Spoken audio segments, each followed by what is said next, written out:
All right, welcome. So, whether you're in the medical or the dental program, you're about to start something pretty new called problem based learning, or PBL for short. Now, it's probably way different from how you've learned before. So, we're going to walk you through exactly what it is, what to expect, and, most importantly, what's expected of you. So, here's our plan. We'll start by talking about what PBL is not. Then we'll get into the actual process, the people in the room, what your role is, and finally, the real goal behind all of this.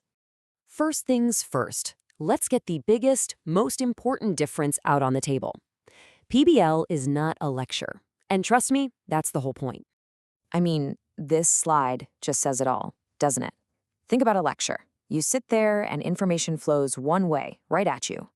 But in PBL, you and your group are right in the middle of it. You're not just getting knowledge, you're literally building it together. The information flows in a circle, and you are the ones driving. So what's really cool about this is how it totally flips the normal learning model on its head. That clinical case you get, a patient with chest pain or maybe some strange oral lesions, it's not a test of what you already know. No, it's the trigger. It's the starting line for you and your group to figure out what you don't know yet. And yeah, this is going to feel a little weird at first. It's supposed to. That feeling of discomfort, that's actually the learning happening. This whole process is designed to be a mirror of how real clinicians think every single day. You see a patient, you figure out the gaps in your own knowledge, you hunt down the information, and then you apply it to help that person. So how does this actually play out? While it might feel really open, it's not chaos, I promise. There's a very clear structured roadmap that we follow called the 7-jump process. And this is it. This is your guide for every single PBL session. Take a look at the flow. Steps 1 through 5, that all happens in your first meeting, where you're basically taking the case apart. Then there's that big gap for self-study. After that, you come back together for the final step, where you share what you found, you discuss it, and you apply it. Now, to keep everything moving, you and your group will rotate through 2 really important roles. The chair, think of them as the team captain, guiding everyone through the 7 jumps and making sure everybody gets a chance to speak. Then you have the scribe, who is basically in charge of the group's brain, getting all the ideas up on the whiteboard so everyone can see them. Okay, I really need to emphasize this. Step 6, the self-study part, that is all on you. It is your responsibility. The success of that second meeting, and honestly, the learning for your entire group, really hinges on the quality of the work you do on your own between those 2 sessions. Okay, let's talk about that other person in the room with you, your facilitator.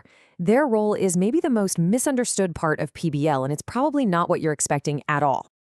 So your facilitator might not even be an expert on the specific topic of your case. And believe it or not, that's by design.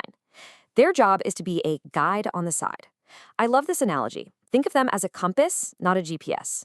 A compass points you in the right direction, but it doesn't give you every single turn. They're there to guide how you think, not tell you what to think.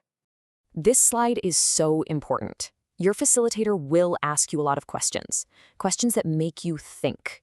They will let there be silence in the room. What they will not do is lecture. They won't correct every little thing you say, and they definitely won't bail you out if your group didn't prepare.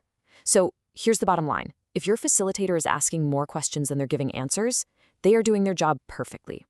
And when they ask those questions, like, what do you mean by that? Or how does that connect to what we said earlier? It's not them being picky or random. It's a real research-backed strategy called cognitive pumping.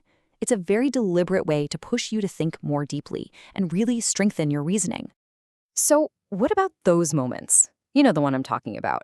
The facilitator asks a really tough question and then nothing. Just silence. It can feel pretty uncomfortable, right? Well, that silence actually has a name. It's called wait time, and it is an incredibly powerful tool. That pause isn't just empty space. It's the time your brain desperately needs to process, to think, and to come up with a much better answer. So don't rush to fill it. Let it happen. That's where the magic is. Okay, so we've talked about the process, we've talked about the facilitator. Now it's time to focus on the most important person in that room, you. What does great participation really look like? It really just boils down to these 3 things. First, you've got to prepare. Read the case before you even show up. Second, you have to engage. That means speaking up, sharing your ideas, and just thinking out loud. And finally, you have to build.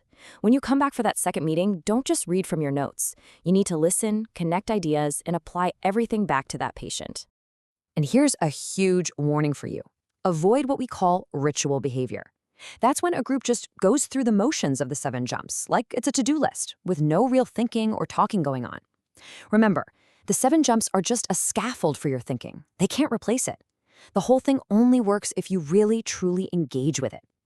And please, don't be afraid to be wrong or uncertain, saying things like, well, I think it might be because of, or, I wonder if this could connect to.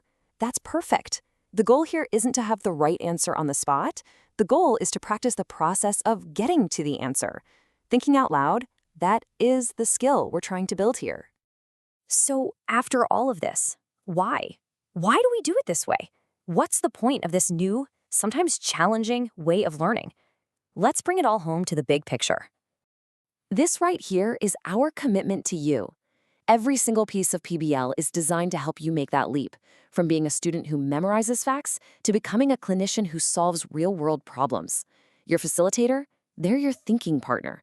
Your classmates, they're your professional community. And that case you're working on, that's your patient. So as you get started on this journey, just remember to own the process, to trust the method, and to focus on becoming the clinician. You're not just here to learn facts. You're here to learn how to think. Good luck.